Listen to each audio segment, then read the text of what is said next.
তোমার স্পেশাল কিছু করতে হবে, তুমি অর্ডিনারি ভাবে করলে হবে না। জাস্ট লাইক তোমার বন্ধু হয়তো মাইট বি এই টাইমে ঘুমাচ্ছে, তোমার বন্ধু হয়তো মাইট বি এই টাইমে চ্যাটিং করতেছে, তোমার বন্ধু হয়তো এই টাইমটাতে ইনস্টাগ্রাম বা টিকটক দেখতেছে। হ্যাঁ, সাময়িক রিক্রিয়েশন তোমার চেয়ে বেশি, তা অনেক বেশি।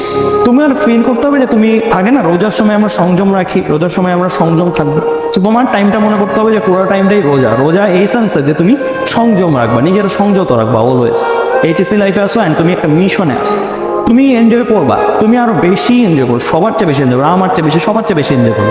তুমি যেহেতু ভালো স্টুডেন্ট অ্যান্ড পরিশ্রম করছো অনেক বেশি, তুমি যখন ধরো ফর এক্সাম্পল গুগলের লিড ইঞ্জিনিয়ার বা এরকম বড় বড় পজিশনগুলোতে যাবা, তখন তোমার এনজয়মেন্ট কি বাকি কেউ ধরার ছোঁয়ার কাছে থাকবে? তখন কি আমরা তো বাকিরা কেউ কি তোমার ধরা ছোঁয়ার কাছে এনজয় করতে পারবো?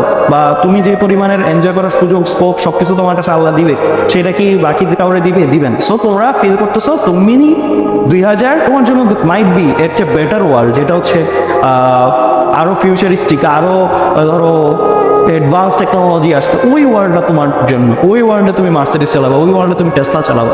সো দ্যাটস ওয়াই তুমি বর্ন করছো, দ্যাটস ওয়াই তুমি জন্ম নিয়েছো, দ্যাটস ওয়াই তুমি পরিশ্রম করছো। এইভাবে যদি না নিতে পারো মোটিভেশনটা নিজের মধ্যে, তাহলে তোমার এই পরিশ্রমটা কখনোই ভর্তিক লাগবে। ভর্তিক লাগবে তখনই যে তুমি একটা গ্রেটার ড্রিম দেখো। নট লাইক সারা বছর থাকে না চাকরি করবো, সারা বছর কাজ করবো, নট লাইক তুমি এরকম ড্রিম দেখো না। তুমি একটু এক্সট্রাঅর্ডিনারি, তুমি 35, 36 এজে রিটায়ার করবা অ্যান্ড তোমার হাতে আল্লাহর মধ্যে দ্যাট মাচ ক্যাশ থাকবে, তোমার ফ্যামিলি, তোমার পরিবার পরিজন সবাইকে তুমি অ্যাকচুয়ালি হ্যাপি রাখতে পারো, সবাই প্রাউড করবে তোমাকে নিয়ে, অ্যান্ড সবাইকে তুমি পুরো ওয়ার্ল্ড ট্যুর দেওয়াতে পারো, তোমার আম্মু আব্বুকে অ্যান্ড তোমার ফুল ফ্যামিলিকে, অ্যান্ড তুমিও প্রত্যেকটা জায়গায় মানে তোমার বেসিক্যালি মানে লাইফটাকে তুমি অ্যাকচুয়ালি কি করতে পারবা, যে দান করা থেকে শুরু করে সব জায়গা থেকে তুমি, তোমার এমন হবে না যে কোনো একটা জিনিস অ্যাকচুয়ালি প্রাইস ট্যাগ দেখে নিতে হচ্ছে, বা লাইক তুমি একটা ড্রিম দেখো বাট ওই ড্রিমটা তুমি ফুলফিল করতে পারছো। সো তোমার মধ্যে মোটামুটি ড্রিম ফুলফিল করার এভরি ক্যাপাসিটি থাকবে। সো ওইভাবে তুমি পরিশ্রম করতেছো, ওইভাবে তুমি গ্রো হতে চাচ্ছ। সো তোমার অবশ্যই অন্যান্যদের মতন রিক্রিয়েশন করলে হবে না, কারণ সবাই ওই লাইফটা পেত, সবাই তো এই লাইফটা পায় না। অ্যান্ড সামনে যে যুগটা আসছে টু বি অনেস্ট, সেই যুগটা অনেক কঠিন হবে, কঠিন হবে আবার সহজও হবে। কঠিন হবে কাদের জন্য? যারা রেগুলার লাইফ বা মানে out of the box think করতে পারতেছে না। কারণ স্বাভাবিক, তুমি নিজেই চিন্তা করে দেখো 10 বছর আগে আমি যে তোমাকে এভাবে পড়াচ্ছি, আমি কি এটা চিন্তা করছি যে আমি 10 বছর পরে আমার একটা ছাত্রকে অনলাইনের থ্রুতে পড়াবো, অ্যান্ড অনলাইনের থ্রুতে তুমি একটা দূরের জায়গা থেকে বসে আমার ক্লাসগুলো করবো? এটা তো কেউ থিঙ্কও করে, রাইট? তাই না? তো আজকে থেকে 10 বছর পরেও তার মানে এমন কিছু জব তৈরি হবে যেই জবগুলো মাইট বি কেউ থিঙ্ক করতেছে না, আবার এমন কোনো জব বাতিল হয়ে যাবে যেই জবটা মাইট বি এখন অনেক থিয়ারিস্ট, অনেক ড্রিম জব, রাইট?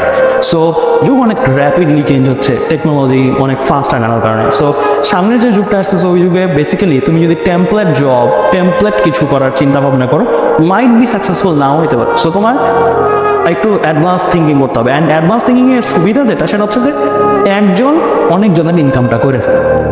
ধরো একজন মানুষ একটা কিছু আবিষ্কার করলো, সে অনেকজনের ইনকামটা করে ফেলবে, আর অনেকজন বেকার হয়েছে। সো এটা অ্যাকচুয়ালি আমি বলবো পজিটিভ না নেগেটিভ আমি জানি না, বাট একজনের জন্য এটা খুবই পজিটিভ, বাকি জনের জন্য এটা কি বেকারত্ব, রাইট? সো দেখো তুমি প্রত্যেকটা টেকনোলজি যতগুলোই আগাচ্ছে, প্রত্যেকটা টেকনোলজির এভলিউশন কি এক একটা জবকেই তো কিল করতেছে, রাইট? এক একটা প্রফেশনকেই তো কিল করতেছে, রাইট? অ্যান্ড প্রফেশনকে কিল করতে কি ওই প্রফেশনে যারা মানুষ ছিল তাদেরকে বিকল্প ভাবতে হচ্ছে, তাদেরকে বিকল্প জায়গায় যেতে হচ্ছে।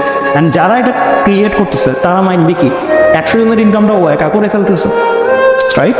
So this is life, and সামনে এই জিনিসটা আরো অনেক প্রকট হবে। সো এটাই আমি বলবো যে তোমাদেরকে আরেকটু স্মার্ট ওয়েতে আগাতে হবে, মানে নট লাইক শুধুমাত্র পড়লাম শেষ করলাম এরকম না। তোমাদের চিন্তা করতে হবে যে তোমরা মানে ন্যাশনাল লেভেলে, ইন্টারন্যাশনাল লেভেলে থিঙ্ক করতে হবে যে ইন্টারন্যাশনালি বাকিরা কি করতেছে, বাইরের যুগে এখন কি চলতেছে যেটা আমাদের দেশে আসেনি, থার্ড ওয়ার্ল্ড কান্ট্রিগুলোতে আসেনি, দেন আমরা এটা কিভাবে আনতে পারি বা আমি কিভাবে যেতে পারি। অ্যান্ড অবশ্যই এখানে এর জন্যই চান্স পাওয়ার, আমি বলতেছি না বুয়েটে চান্স পাইলে লাইফ সার্থক।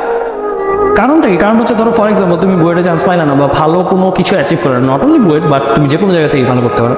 সো করলা না, তো তোমাকে কেন শুনবে? ওয়াই? তুমি একটা স্টেজে দাঁড়ায় কথা বলবা, তোমাকে মানুষ শুনবে? এত সময় নেই তো মানুষের।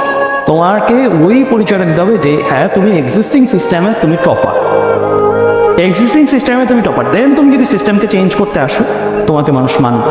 তুমি যদি এক্সিস্টিং সিস্টেমে ফেইলিয়ার হও অ্যান্ড তুমি সিস্টেমকে চেঞ্জ করতে চাচ্ছ, তাহলে মানুষ ভাবে কি ও পারে না নিজে, অ্যান্ড ও এখন এক্সকিউজ বা ও এখন নিজের ব্যর্থতাটাই ডাকতেছে সিস্টেমের দোষ বলে। মাইট বি তুমি রাইট